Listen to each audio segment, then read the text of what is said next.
परंतु माननीय पवार साहेबांनी हा विषय राष्ट्रीय केलेला असल्यामुळे आज आपला प्रघात बदलून आणि तमाम मराठी पत्रकारांची आणि माय मराठीची क्षमा मागून मी आजची पत्रकार परिषद ही हिंदीत सुरू करणार आहे.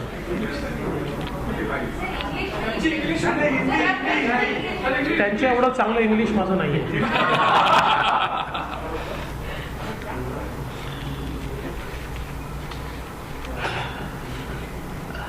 हम सभी जानते हैं कि एंटीलिया के सामने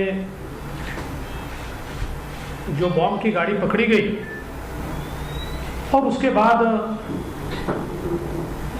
कुछ इवेंट्स का सिलसिला शुरू हुआ.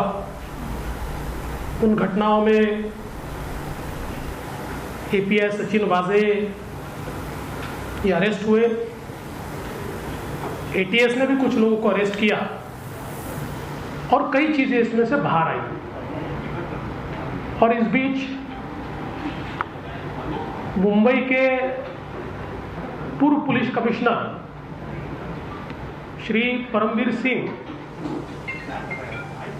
इन्होंने एक पत्र माननीय मुख्यमंत्री जी को लिखा और उस पत्र में उन्होंने यह आरोप लगाया कि तकरीबन 100 करोड़ रुपए की हफ्ता वसूली के टारगेट्स ये गृह मंत्री जी ने एपीआई वाजे और उनकी टीम को दिए थे और उसी के चलते एक कंट्रोवर्सी खड़ी हुई. वो कोर्ट में भी गए. कल आदरणीय शरद पवार साहब इस मामले को लेकर उन्होंने एक प्रेस की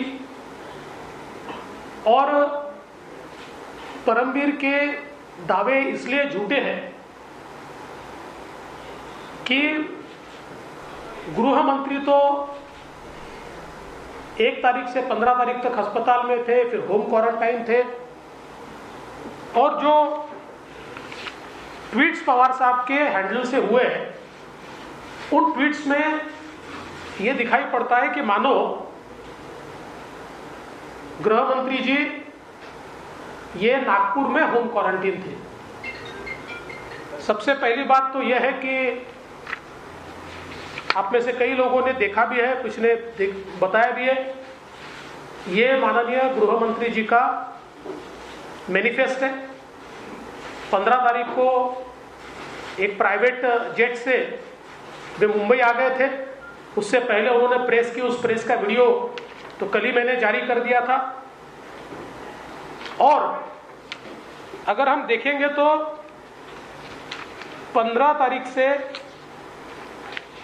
वे अपने घर पर थे, लेकिन मेरे पास पुलिस विभाग के भी 2 मूवमेंट्स के कागज है. पुलिस विभाग में रोज मूवमेंट्स के बारे में कहा जाता है, बताया जाता है, उनका एक मैनिफेस्ट तैयार होता है मूवमेंट्स का. और अगर हम देखें तो इसमें तारीख जो है एक 17 फरवरी है. 17 फरवरी में जो लिखा हुआ है तो भगत सिंह कोश्यारी जी मुंबई रहेंगे, उद्धव ठाकरे जी अपने सोई अनुसार, अजित पवार जी मुंबई, शरद पवार जी पुणे, नितिन गडकरी जी दिल्ली और अनिल देशमुख जी इसमें लिखा है 17 फरवरी 2021 15 वाजता, 15 बजे आणि 3 बजे मोटरीने सह्याद्री गेस्ट हाऊस येथे आगमन आणि ओपन. परमवीर सिंग हे अशा प्रकारे तक्रार करणारे पहिले व्यक्ती नाही आहे. तर त्याच्यापूर्वी डीजींनी एक रिपोर्ट दिलेला आहे आणि माझ्याकडे आता त्यावेळेच्या कमिशनर इंटेलिजन्सच्या रिपोर्टची कॉपी आहे. त्या कॉपी सोबतचे सगळे एनेक्स्चर्स आहेत आणि जवळजवळ हा डेटा आहे 6.3 GB चा, की ज्याच्यामध्ये सगळ्या कॉल रेकॉर्डचा इंटरसेप्शन आहे. आणि याच्यामध्ये ज्यावेळेस मी मुख्यमंत्री होतो त्यावेळेस 2017 साली आम्हाला असंच लक्षात आलं होतं की एका हॉटेलमध्ये डीलिंग होत आहे, काही पोलीस अधिकारी तिथे जात आहेत.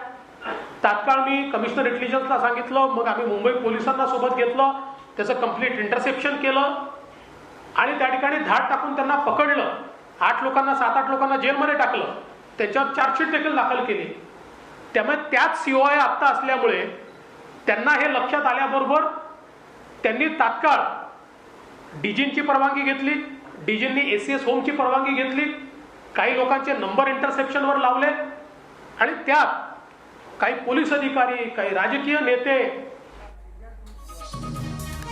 तो दिल्ली आकर गृह सचिव से मिलेंगे देवेंद्र फडणवीस। आपको बता दें कि आज शाम दिल्ली आ रहे हैं देवेंद्र फडणवीस। महाराष्ट्र के पूर्व CM रह चुके हैं, बीजेपी के दिग्गज नेता हैं और साथ ही साथ कहा जा सकता है कि इस पूरे मामले को लेकर सियासत जोर पकड़ रही है, चरम पर पहुंची हुई है और इसी के मद्देनजर देवेंद्र फडणवीस आज शाम दिल्ली आ रहे हैं।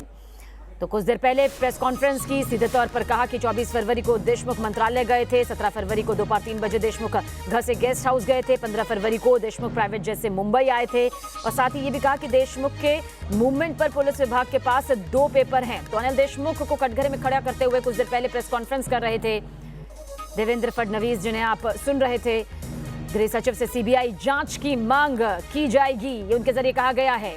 दिल्ली आकर गृह सचिव से मुलाकात करेंगे। आज शाम दिल्ली आ रहे हैं देवेंद्र फडणवीस इस पूरे मामले के बाबत, जहां गृह सचिव से CBI जांच की मांग इस पूरे मामले को लेकर करेंगे। तो जो मामला जिस तरह से सामने आया है उसे लेकर देवेंद्र फडणवीस CBI जांच की मांग गृह सचिव से करेंगे। दिल्ली की तरफ आज शाम को रुख कर रहे हैं और दिल्ली आकर गृह सचिव से मुलाकात उनकी होगी।